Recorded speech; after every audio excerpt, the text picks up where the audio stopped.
যে অন্নপূর্ণা নাম নথিভুক্তকরণ শুরু করেছি, তার প্রথম পর্যায়ে আমরা 3,000 টাকা করে টাকা ট্রান্সফার করব আগামী বুধবার দিন।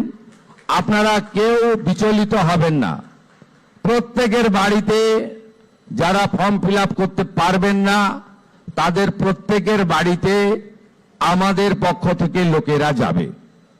আমাদের লোকেরা গিয়ে আপনাদের ফর্ম ফিল আপ করে আনবে।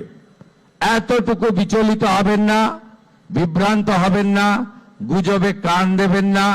কারণ আমরা চাই প্রকৃত প্রাপকদের হাতে এই অর্থ পৌঁছাক। আমরা চাই না কোনো অভারতীয়র অ্যাকাউন্টে এই টাকা যাক। আমরা চাই না যে পুরুষদের অ্যাকাউন্টে মহিলাদের এই কর্মসূচির টাকা যাক। ইতিমধ্যে রাজ্যের বহু জায়গা থেকে অবৈধভাবে পুরুষরা যারা লক্ষ্মীর ভান্ডার পাচ্ছিলেন গ্রেপ্তার হয়েছেন।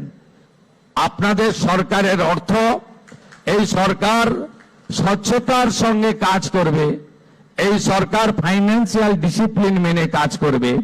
পশ্চিমবাংলায় যারা প্রকৃত প্রাপক তাদের প্রত্যেককে চিহ্নিত করে খুঁজে বের করে তাদের কাছে মাননীয় প্রধানমন্ত্রীর দেওয়া, আমাদের দেওয়া সংকল্পপত্রের প্রত্যেকটা বাক্য শব্দ পূরণ করার দায়িত্ব